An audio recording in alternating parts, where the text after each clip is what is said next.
Dear students, Mary's physics ക്ലാസ്സിലേക്ക് ഏവർക്കും സ്വാഗതം. കഴിഞ്ഞ വീഡിയോയിൽ എ സി ജനറേറ്ററിനെ കുറിച്ചാണ് നമ്മൾ പഠിച്ചത്. ഡി സി ജനറേറ്ററിനെ കുറിച്ചാണ് ഈ വീഡിയോയിൽ ഡിസ്കസ് ചെയ്യുന്നത്. എ സി ജനറേറ്ററും ഡി സി ജനറേറ്ററും തമ്മിൽ ഒറ്റയൊരു പാർട്ടിലെ വ്യത്യാസമുള്ളൂ. എ സി ജനറേറ്ററിൽ സ്ലിപ്പ് റിംഗ്സ് ഉപയോഗിക്കുമ്പോൾ ഡി സി ജനറേറ്ററിൽ സ്പ്ലിറ്റ് റിംഗ്സ് അല്ലെങ്കിൽ സ്പ്ലിറ്റ് റിംഗ് കമ്മ്യൂട്ടേറ്റർ ആണ് ഉപയോഗിക്കുന്നത്. ഡി സി മോട്ടോറിൽ സ്പ്ലിറ്റ് റിംഗ് കമ്മ്യൂട്ടേറ്റർ നമ്മൾ പഠിച്ചതാണ്. ഇത് ഒരു ആർമേച്ചർ കോയിലാണെന്ന് വിചാരിക്കുക. ഇതാണ് സ്പ്ലിറ്റ് റിംഗ്സ് അല്ലെങ്കിൽ split ring commutator R1 R2. ഇത് R1, ഇത് R2. R1നെ ടച്ച് ചെയ്ത് B1 എന്ന് പറയുന്ന ഒരു ബ്രഷ് ഉണ്ട്. R2വിനെ ടച്ച് ചെയ്ത് B2 എന്ന് പറയുന്ന ഒരു ബ്രഷും ഉണ്ട്. ജനറേറ്ററിൽ മെക്കാനിക്കൽ എനർജി ഇലക്ട്രിക്കൽ എനർജി ആയിട്ട് മാറുകയാണല്ലോ ചെയ്യുന്നത്. ആർമേച്ചർ റൊട്ടേറ്റ് ചെയ്യുമ്പോൾ കറന്റ് ജനറേറ്റ് ചെയ്യും. ആർമേച്ചർ ക്ലോക്ക് വൈസ് ഡയറക്ഷനിലാണ് റൊട്ടേറ്റ് ചെയ്യുന്നതെന്ന് വിചാരിക്കുക. ഇത് എ, ഇത് ബി, ഇത് സി, ഇത് ഡി. ക്ലോക്ക് വൈസ് ഡയറക്ഷനിലാണ് റൊട്ടേറ്റ് ചെയ്യുന്നതെങ്കിൽ എ ബി എന്ന് പറയുന്ന ആമിൽ അപ്വേർഡ് ഡയറക്ഷനിലായിരിക്കണം ഫോഴ്സ്. കഴിഞ്ഞ വീഡിയോയിൽ ഡയറക്ഷൻ ഓഫ് മോഷൻ ഏത് രീതിയിലാണ് എടുക്കേണ്ടത് എന്ന് നമ്മൾ ഡിസ്കസ് ചെയ്തായിരുന്നു. ആർമേച്ചർ ഏത് പ്ലെയിനിലാണോ ഇരിക്കുന്നത് അതിന് പെർപെൻഡിക്കുലർ ആയിട്ട് വേണം ഡയറക്ഷൻ ഓഫ് മോഷൻ അല്ലെങ്കിൽ ഡയറക്ഷൻ ഓഫ് ഫോഴ്സ്. ഈ പ്ലെയിനിലാണ് ആർമേച്ചർ ഇരിക്കുന്നത്, അതിന് പെർപെൻഡിക്കുലർ ആയിട്ടായിരിക്കണം ഡയറക്ഷൻ ഓഫ് മോഷൻ അല്ലെങ്കിൽ direction of force. Clock vice ഡയറക്ഷനിൽ തിരിയേണ്ടത് കൊണ്ട് അപ്വേർഡ് ഡയറക്ഷനിലായിരിക്കണം ഈ ആമിൽ ഫോഴ്സ് അപ്ലൈ ചെയ്യാൻ. ആർമേച്ചർ കറങ്ങുന്നതിന്റെ കൂട്ടത്തില് റിംഗ്സ് R1ഉം R2ഉം കറങ്ങും. പക്ഷെ ഈ ബ്രഷസ് കറങ്ങത്തില്ല. എ ബി എന്ന് പറയുന്ന ആമിൽ R1 എന്ന് പറയുന്ന റിംഗ് ആണ് ഉള്ളത്. ഇപ്പോൾ R1 ടച്ച് ചെയ്തിരിക്കുന്നത് B1 എന്ന് പറയുന്ന ബ്രഷിലാണ്. ഹാഫ് റൊട്ടേഷൻ നടത്തി കഴിയുമ്പോൾ B1 എന്ന് പറയുന്ന ബ്രഷിൽ ഇപ്പോൾ ടച്ച് ചെയ്തിരിക്കുന്നത് R2 എന്ന് പറയുന്ന റിംഗ് ആണ്. R1 എന്ന് പറയുന്ന റിംഗ് ആണ് ഇവിടെ റെഡ് ടേപ്പ് ഒട്ടിച്ച് കാണിച്ചിരിക്കുന്നത്. ഇത് D ആണ്, ഇത് C ആണ്, ഇത് B ആണ്, ഇത് A ആണ്. വീണ്ടും ഇത് ഒരു ഹാഫ് റൊട്ടേഷൻ നടത്തുന്നു. എന്താ പറ്റുന്നത്? B1ഉമായിട്ട് ടച്ച് ചെയ്തിരിക്കുന്നത് R1 എന്ന് പറയുന്ന റിംഗ് ആണ്. അതായത് അപ്വേർഡ് ഡയറക്ഷനിൽ ഏത് ആമാണോ പോകുന്നത് ആ ആമായിരിക്കും എപ്പോഴും B1ഉമായിട്ട് ടച്ച് ചെയ്തിരിക്കുന്നത്. എപ്പോഴും ഡൗൺവേർഡ് ഡയറക്ഷനിൽ പോകുന്ന ആം B2ഉമായിട്ട് ടച്ച് ചെയ്യും. അപ്വേർഡ് ഡയറക്ഷനിൽ പോകുന്ന ആം B1ഉമായിട്ട് ടച്ച് ചെയ്യും. ഈ ആർമേച്ചറിൽ ഇൻഡ്യൂസ്ഡ് കറന്റിന്റെ ഡയറക്ഷൻ നമുക്കൊന്ന് നോക്കാം. എ ബി സി ഡി എന്നാണ് ആർമേച്ചറിന് പേര് കൊടുത്തിരിക്കുന്നത്. ക്ലോക്ക് വൈസ് ഡയറക്ഷനിലാണ് ആർമേച്ചർ തിരിക്കാൻ പറഞ്ഞിരിക്കുന്നത്. ക്ലോക്ക് വൈസ് ഡയറക്ഷനിൽ ഈ ആർമേച്ചർ തിരിയണമെങ്കിൽ ആം എ ബിയിൽ അപ്വേർഡ് ഡയറക്ഷനിലായിരിക്കണം ഫോഴ്സ് കൊടുക്കേണ്ടത്. ആർമേച്ചർ ഇരിക്കുന്ന പ്ലെയിനിന് പെർപെൻഡിക്കുലർ ആയിട്ടായിരിക്കണം ആ ഫോഴ്സ് അപ്ലൈ ചെയ്യേണ്ടത്. അതായത് ഡയറക്ഷൻ ഓഫ് ഫോഴ്സ് അല്ലെങ്കിൽ ഡയറക്ഷൻ ഓഫ് മോഷൻ എന്ന് പറയുന്നത് ആർമേച്ചർ ഇരിക്കുന്ന പ്ലെയിനിന് പെർപെൻഡിക്കുലർ ആയിട്ട് അപ്വേർഡ് ഡയറക്ഷനിലായിരിക്കണം. എങ്കിൽ മാത്രമേ ഇത് ക്ലോക്ക് വൈസ് ഡയറക്ഷനിൽ തിരിയത്തുള്ളൂ. സോ ഡയറക്ഷൻ ഓഫ് മോഷൻ എന്ന് പറയുന്നത് അപ്വേർഡ് ഡയറക്ഷൻ ആയിരിക്കും. തമ്പ് മുകളിലോട്ട് പോയിന്റ് ചെയ്തു, ഫോർ ഫിംഗർ ഫീൽഡിന്റെ ഡയറക്ഷനിൽ വെക്കുക. അതായത് ഈ വശത്ത് നോർത്ത് പോളും ഈ വശത്ത് സൗത്ത് പോളും ആണ്. ഫോർ ഫിംഗറിന്റെ ഡയറക്ഷൻ ഇങ്ങോട്ട് വരും. തമ്പ് മുകളിലോട്ടാണ് പോയിന്റ് ചെയ്തിരിക്കുന്നത്. സെൻട്രൽ ഫിംഗർ അല്ലെങ്കിൽ മിഡിൽ ഫിംഗർ എങ്ങോട്ടാണ് ഡയറക്റ്റ് ചെയ്തിരിക്കുന്നത് നോക്കിക്കേ, എയിൽ നിന്ന് ബിയിലോട്ട്. സോ എയിൽ നിന്ന് ബിയിലോട്ടായിരിക്കും ഈ ആമില് കറന്റ് പോകുന്നത്. ഈ ഭാഗത്ത് നമുക്കൊന്ന് നോക്കാം. സി ഡി എന്ന് പറയുന്ന ആം ഡൗൺവേർഡ് ഡയറക്ഷനിലാണ് പോകുന്നത്. അതുകൊണ്ട് ഡയറക്ഷൻ ഓഫ് മോഷൻ എന്ന് പറയുന്നത് ഡൗൺവേർഡ് ഡയറക്ഷനിലായിരിക്കും. തമ്പ് താഴോട്ട് പോയിന്റ് ചെയ്യണം. ഫോർ ഫിംഗർ ഫീൽഡിന്റെ ഡയറക്ഷനിൽ നോർത്തിൽ നിന്ന് സൗത്തിലേക്ക് കാണിക്കണം. മിഡിൽ ഫിംഗർ ഇൻഡ്യൂസ്ഡ് കറന്റിനെ റെപ്രസെന്റ് ചെയ്യുന്നു. അതായത് ഈ ഡയറക്ഷൻ ആണ്, സിയിൽ നിന്ന് ഡിയിലോട്ട്. സോ നമുക്ക് എന്താണ് കിട്ടിയത്? എയിൽ നിന്ന് ബിയിലോട്ടാണ് ഈ ആമില് കറന്റ് പോകുന്നത്. സിയിൽ നിന്ന് ഡിയിലോട്ടാണ് ഇപ്പുറത്തെ ആമില് കറന്റ് പോകുന്നത്. കറന്റിന്റെ ഡയറക്ഷൻ എന്ന് പറയുന്നത് എ ബി സി ഡി ആയിരിക്കും. ഇപ്പോൾ കറന്റ് ഡിയിലാണ് നിൽക്കുന്നത്. ഡി ഏത് റിങ്ങുമായിട്ടാണ് ടച്ച് ചെയ്തിരിക്കുന്നത്? R2 എന്ന് പറയുന്ന റിങ്ങുമായിട്ടാണ്, അല്ലെ?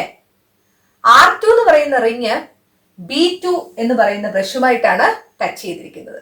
അതുകൊണ്ട് കറന്റ് ഡി വരെ വന്നിട്ട് അതിനുശേഷം R2വിലോട്ട് പോയി, R2വിൽ നിന്ന് B2വിലേക്ക് പോയി, B2വിൽ നിന്ന് B1ലേക്കായിരിക്കും എക്സ്റ്റേണൽ സർക്യൂട്ടിൽ കറന്റിന്റെ ഡയറക്ഷൻ. സോ കറന്റിന്റെ ഡയറക്ഷൻ B2വിൽ നിന്ന് B1ലോട്ടായിരിക്കും. സോ കറന്റ് ഇവിടെ എ ബി സി ഡി എന്നായിരിക്കും.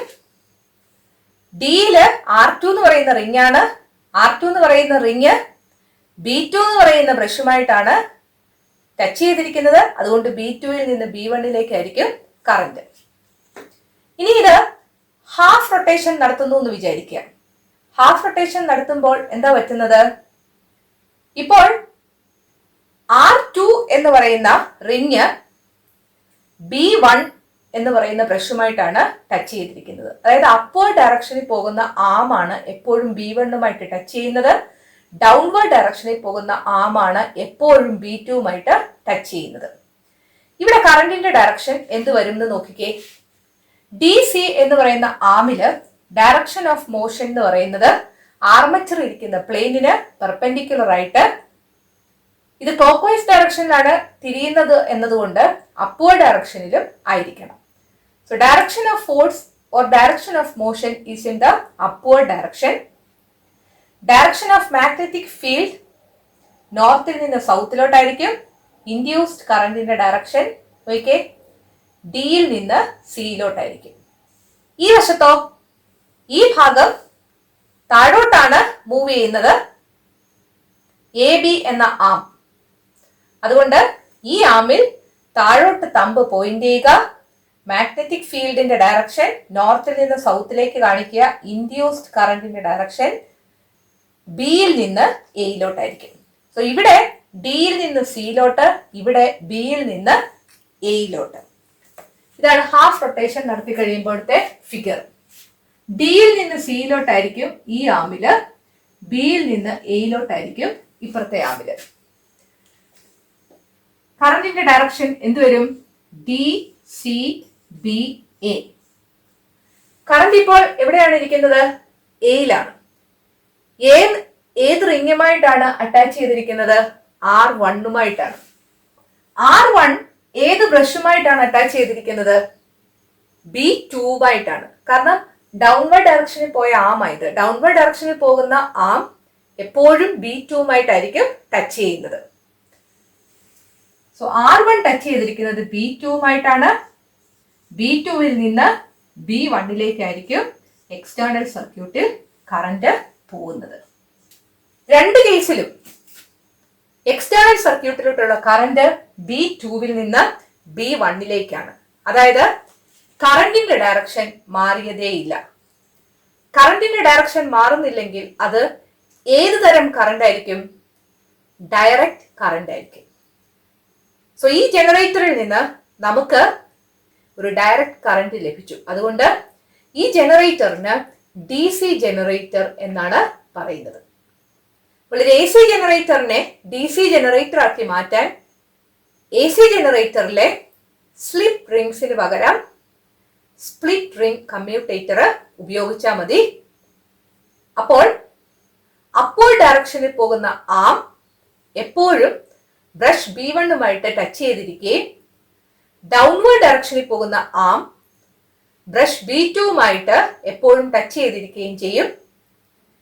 എക്സ്റ്റേണൽ സർക്യൂട്ടിലൂടെയുള്ള കറന്റ് എപ്പോഴും ഒരേ ഡയറക്ഷനിൽ ആയിരിക്കും.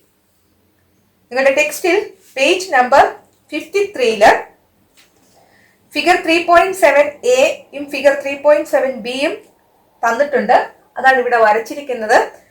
അതിന്റെ തൊട്ടു മുന്നിലത്തെ ലൈൻ ഒന്ന് നോക്കുക. If split ring commutator is used in A generator instead of slip rings we will get DC.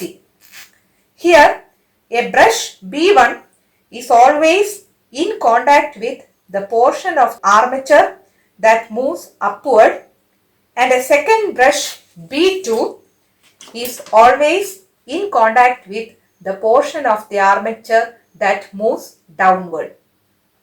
As a result, we get DC in the external circuit, though AC is induced in the armature. Armature induce ചെയ്യുന്ന current AC ആണെങ്കിലും external സർക്യൂട്ടില് DC current ആയിരിക്കും കിട്ടുന്നത്.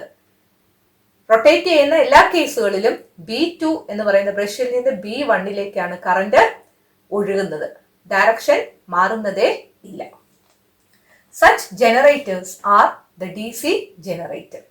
ഒരു AC ജനറേറ്ററിനെ DC generator ആക്കാൻ എന്ത് ചെയ്യണം എന്ന് ചോദിച്ചാൽ നിങ്ങൾ ഇതാണ് എഴുതേണ്ടത്.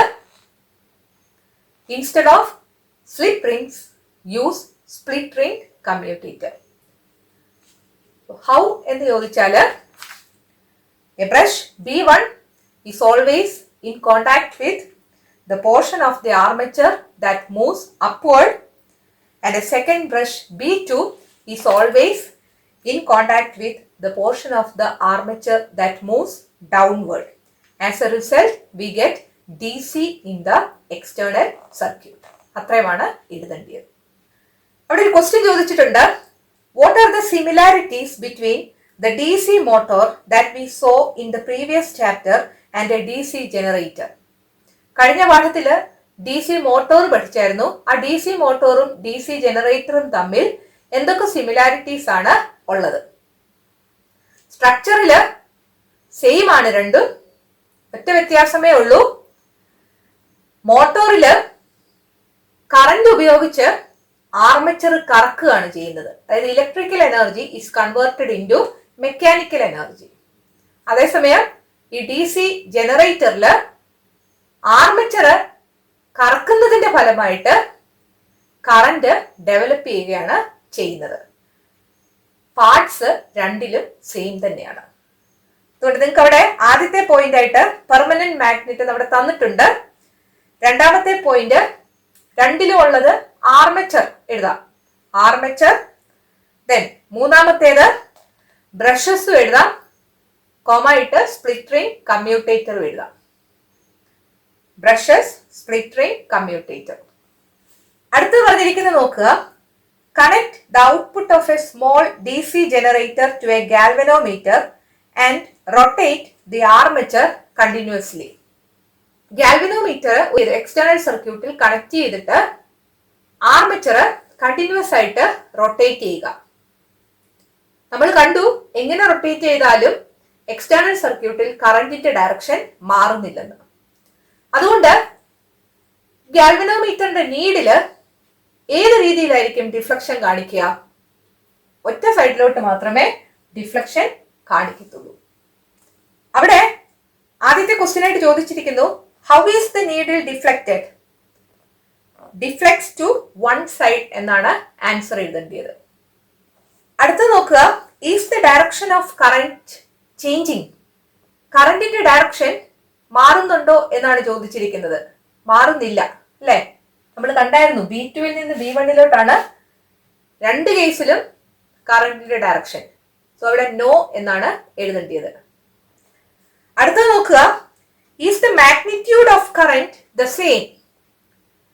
കറന്റിന്റെ മാഗ്നിറ്റ്യൂഡ് സെയിം ആണോ എന്നാണ് ചോദിച്ചിരിക്കുന്നത്. മാഗ്നിറ്റ്യൂഡ് എന്ന് പറഞ്ഞാൽ ഞാൻ നേരത്തെ പറഞ്ഞായിരുന്നു, അത് ന്യൂമറിക്കൽ വാല്യൂ ആണ്.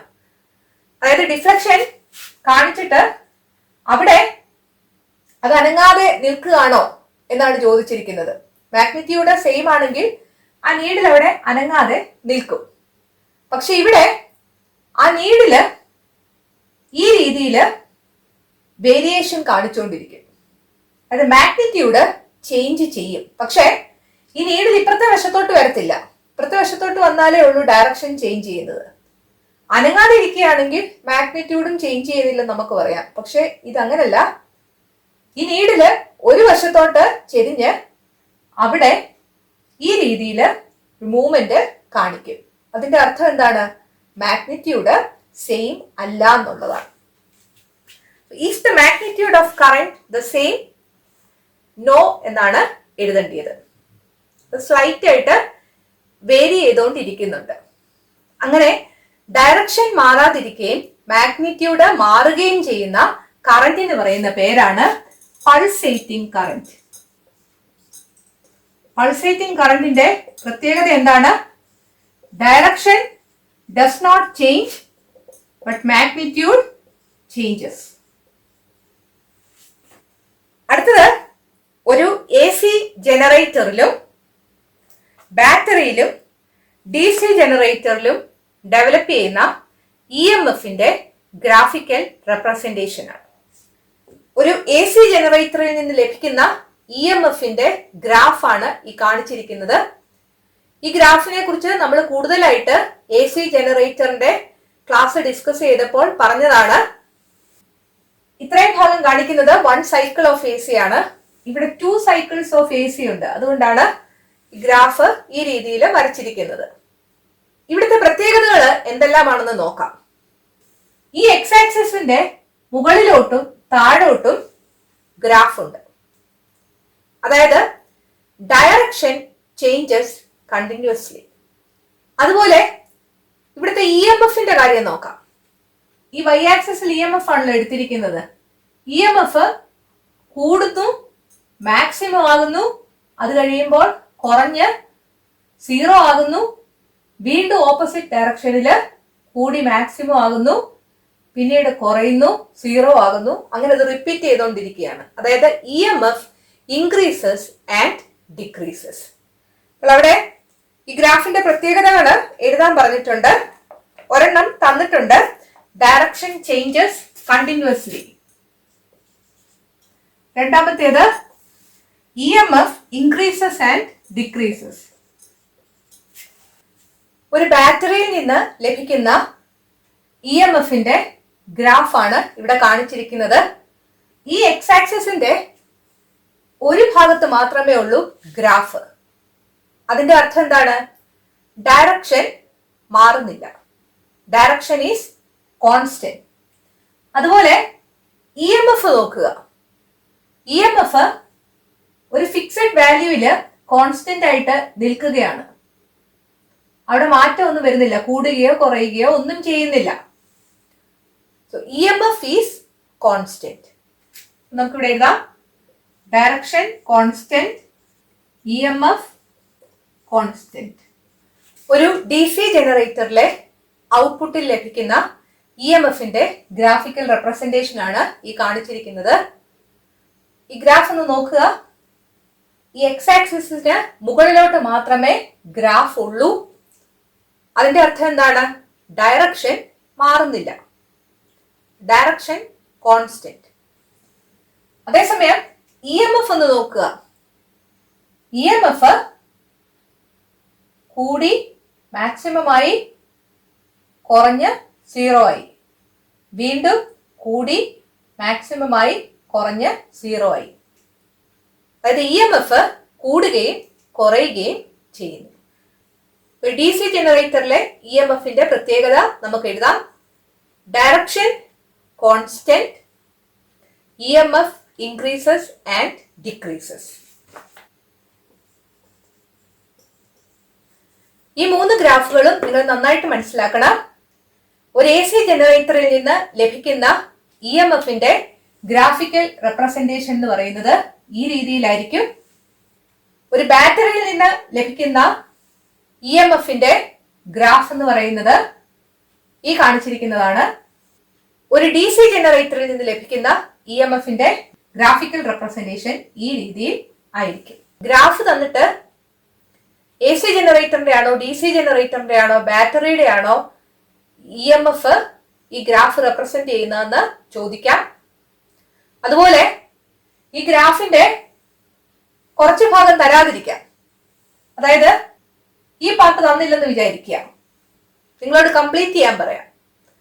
AC ജനറേറ്ററിന്റെ ആണെങ്കിൽ താഴോട്ട് വരയ്ക്കുകയാണ് ചെയ്യേണ്ടത്, DC ജനറേറ്ററിന്റെ ആണെങ്കിൽ ഈ രീതിയിൽ വരയ്ക്കുകയാണ് ചെയ്യേണ്ടത്. അപ്പോൾ ഗ്രാഫ് കംപ്ലീറ്റ് ചെയ്യാനായിട്ടും ചോദിക്കാം. അതുപോലെ ഡയറക്ഷനെ കുറിച്ചും EMF-നെ കുറിച്ചും ഗ്രാഫിൽ നിന്ന് നിങ്ങൾ എന്ത് മനസ്സിലാക്കുന്നു എന്നും ചോദിക്കാം. ആദ്യത്തെ കേസില് ഈ എക്സ് ആക്സിസിന്റെ മുകളിലോട്ടും താഴോട്ടും ഗ്രാഫ് കാണിച്ചിരിക്കുന്നത് കൊണ്ട് ഡയറക്ഷൻ ചേഞ്ചസ് കണ്ടിന്യൂസ്ലി എന്ന് മനസ്സിലാക്കുക. അതുപോലെ EMF കൂടുന്നു കുറയുന്നു, അതുകൊണ്ട് EMF ഇൻക്രീസസ് ആൻഡ് ഡിക്രീസസ് എന്ന് മനസ്സിലാക്കുക. രണ്ടാമത്തെ കേസില് ഈ എക്സ് ആക്സിസിന്റെ മുകളിലോട്ട് മാത്രമേ ഉള്ളൂ ഗ്രാഫ്, അതായത് ഡയറക്ഷൻ കോൺസ്റ്റന്റ് ആണ്, EMF-ന് വേരിയേഷൻ ഒന്നും വരുന്നില്ല, അതുകൊണ്ട് EMF-ഉം കോൺസ്റ്റന്റ് ആയിരിക്കും. മൂന്നാമത്തെ കേസില് ഈ എക്സ് ആക്സിസിന് മുകളിലോട്ട് മാത്രമേ ഉള്ളൂ ഗ്രാഫ്, അതുകൊണ്ട് ഡയറക്ഷൻ കോൺസ്റ്റന്റ് ആണെന്ന് മനസ്സിലാക്കാം. ഈ ഗ്രാഫിന്റെ ഷേപ്പ് ഒന്ന് നോക്കുക, EMF കൂടുന്നു കുറയുന്നു, കൂടുന്നു കുറയുന്നു. So EMF increases and decreases. Fleming's left hand റൂളും റൈറ്റ് ഹാൻഡ് റൂളും നമ്മൾ പഠിച്ചു. അത് തെറ്റിപ്പോവാതിരിക്കാൻ എനിക്ക് തോന്നിയ ഒരു ഐഡിയ നിങ്ങളുമായിട്ട് ഷെയർ ചെയ്യാണ്. ഫ്ലെമിങ്സ് ലെഫ്റ്റ് ഹാൻഡ് റൂളിലും റൈറ്റ് ഹാൻഡ് റൂളിലും നമ്മൾ 3 ഫിംഗേഴ്സ് ആണ് എടുക്കുന്നത്, തമ്പും ഫോർ ഫിംഗറും സെൻട്രൽ ഫിംഗറും. തമ്പ് ഫോഴ്സിന്റെ ഡയറക്ഷനെ ഇൻഡിക്കേറ്റ് ചെയ്യുന്നു, അല്ലെങ്കിൽ ഡയറക്ഷൻ ഓഫ് മോഷനെ ഇൻഡിക്കേറ്റ് ചെയ്യുന്നു. ഫോർ ഫിംഗർ മാഗ്നറ്റിക് ഫീൽഡിനെ ഇൻഡിക്കേറ്റ് ചെയ്യുന്നു. മിഡിൽ ഫിംഗർ കറന്റിനെ ഇൻഡിക്കേറ്റ് ചെയ്യുന്നു. ഈ ഫിംഗേഴ്സ് തെറ്റിപ്പോവാതിരിക്കാനാണ് നമ്മൾ ഫാദർ മദർ ചൈൽഡ് എന്ന് ഓർത്തു വെച്ചത്. Force, magnetic field, current. അല്ലെങ്കിൽ ഫോർ ഫിംഗർ ഫീൽഡ് എന്ന് ഓർക്കുക, രണ്ടും F ആണ്. സെൻട്രൽ ഫിംഗർ കറന്റ് എന്ന് ഓർക്കുക, രണ്ടും C ആണ്. മൂന്നാമത്തേത് ഡയറക്ഷൻ ഓഫ് ഫോഴ്സ് അല്ലെങ്കിൽ direction of motion of the conductor എന്ന് ഓർത്ത് വെക്കാൻ പറഞ്ഞായിരുന്നു. ഈ ഫ്ലെമിങ്സ് ലെഫ്റ്റ് ഹാൻഡ് റൂളിലും റൈറ്റ് ഹാൻഡ് റൂളിലും എന്താണ് നമ്മൾ കണ്ടുപിടിക്കുന്നത് തെറ്റിപ്പോകാതിരിക്കാൻ? Thumb, forefinger, middle finger എന്നുള്ളത് 1, 2, 3 എന്ന് ഓർത്തിരിക്കുക. 3 fingers, first finger, second finger, third finger. Fleming's left hand rule ആണെങ്കിൽ നമ്മൾ ലെഫ്റ്റിലോട്ട് വേണം എടുക്കാൻ. അതായത് 3, 2, 1. ഇത് 3ഉം 2ഉം അറിയാം, 1 ആണ് കണ്ടുപിടിക്കേണ്ടത്. So Fleming's left hand rule. Fleming's left hand rule അങ്ങനെ തന്നെയാണല്ലോ. മിഡിൽ ഫിംഗർ കറന്റിന്റെ ഡയറക്ഷനിൽ പിടിക്കുകയും ഫോർ ഫിംഗർ മാഗ്നറ്റിക് ഫീൽഡിന്റെ ഡയറക്ഷനിൽ പിടിക്കുകയും ചെയ്താൽ തമ്പ് ഡയറക്ഷൻ ഓഫ് ഫോഴ്സ് അല്ലെങ്കിൽ ഡയറക്ഷൻ ഓഫ് മോഷനെ കാണിക്കും. അതുപോലെ ഫ്ലെമിങ്സ് റൈറ്റ് ഹാൻഡ് റൂൾ ആണെങ്കിൽ നമ്മൾ റൈറ്റിലേക്ക് എടുക്കുക, അതായത് 1, 2, 3 എന്ന് എടുക്കുക. അപ്പോൾ മൂന്നാമത് കിടക്കുന്നത് എന്താണോ അതാണ് നമ്മൾ കണ്ടുപിടിക്കുന്നത്. തമ്പ് ഡയറക്ഷൻ ഓഫ് മോഷനിൽ പിടിക്കുക, ഫോർ ഫിംഗർ മാഗ്നറ്റിക് ഫീൽഡിന്റെ ഡയറക്ഷനിൽ പിടിക്കുക, മിഡിൽ ഫിംഗർ ഇൻഡ്യൂസ്ഡ് കറന്റിന്റെ ഡയറക്ഷൻ ഇൻഡിക്കേറ്റ് ചെയ്യും. ഇനി നമുക്ക് ഡൗട്ട് വരുന്നത് ജനറേറ്ററിലും മോട്ടോറിലും ഏത് റൂളാണ് അപ്ലൈ ചെയ്യുന്നത് എന്നുള്ളതാണ്. ഏതെങ്കിലും ഒരെണ്ണം നന്നായിട്ട് അങ്ങ് ഓർത്തിരിക്കുക. സോ ജനറേറ്ററിൽ കറന്റ് ജനറേറ്റ് ചെയ്യുവാണ് ചെയ്യുന്നത്. കറന്റിന്റെ ഡയറക്ഷൻ തരുന്ന റൂൾ ഇതിൽ ഏതാണ്? ഫ്ലെമിങ്സ് റൈറ്റ് ഹാൻഡ് റൂൾ ആണ് അല്ലെ? അപ്പോൾ ഫ്ലെമിങ്സ് റൈറ്റ് ഹാൻഡ് റൂൾ ആണ് ജനറേറ്ററിൽ അപ്ലൈ ചെയ്യുന്നതെന്ന് ഓർത്തിരിക്കുക. അങ്ങനെയാണെങ്കിൽ ഇലക്ട്രിക് മോട്ടോറിൽ ഏതായിരിക്കും? ഫ്ലെമിങ്സ് ലെഫ്റ്റ് ഹാൻഡ് റൂൾ ആയിരിക്കും. ഒരു മാഗ്നറ്റും കോയിൽ കണ്ടക്ടറും ഉപയോഗിച്ച് ഇലക്ട്രോ മാഗ്നറ്റിക് ഇൻഡക്ഷൻ എങ്ങനെയാണ് സാധ്യമാകുന്നത് എന്ന് നമുക്ക് മനസ്സിലായി. മാഗ്നറ്റ് അനക്കാതെ വെച്ചുകൊണ്ട് കണ്ടക്ടർ മൂവ് ചെയ്യിക്കുകയോ അല്ലെങ്കിൽ കണ്ടക്ടർ അനക്കാതെ വെച്ചുകൊണ്ട് മാഗ്നറ്റ് മൂവ് ചെയ്യിക്കുകയോ ചെയ്താൽ ആ കണ്ടക്ടറുമായി ലിങ്ക് ചെയ്ത് കിടക്കുന്ന മാഗ്നറ്റിക് ഫ്ലക്സിന് ചേഞ്ച് ഉണ്ടാവുകയും ആ കണ്ടക്ടറിൽ ഇൻഡ്യൂസ്ഡ് കറന്റ് അല്ലെങ്കിൽ ഇൻഡ്യൂസ്ഡ് EMF ഡെവലപ്പ് ചെയ്യുകയും ചെയ്യും എന്ന് നമുക്ക് മനസ്സിലായി. അതാണല്ലോ ഇലക്ട്രോ മാഗ്നറ്റിക് ഇൻഡക്ഷൻ. ഒരു മാഗ്നറ്റും കോയിൽഡ് കണ്ടക്ടർ ഉപയോഗിച്ച് മാത്രമേ ഇലക്ട്രോ മാഗ്നറ്റിക് ഇൻഡക്ഷൻ സാധ്യമാകത്തുള്ളൂ. അതാണ് ഇനി നമുക്ക് പഠിക്കാനുള്ളത്. അടുത്ത ക്ലാസ്സിൽ അതിനെക്കുറിച്ചുള്ള കാര്യങ്ങൾ നമുക്ക് ഡിസ്കസ് ചെയ്യാം. ഈ വീഡിയോ നിങ്ങൾക്ക് ഇഷ്ടപ്പെട്ടെങ്കിൽ നിങ്ങളുടെ കൂട്ടുകാരോടും മേരീസ് ഫിസിക്സ് ക്ലാസ്സിനെ കുറിച്ച് പറയണം. ഈ ചാനൽ സബ്സ്ക്രൈബ് ചെയ്യാൻ മറക്കരുത്. അടുത്ത വീഡിയോയിൽ വീണ്ടും കാണാം. Thank you.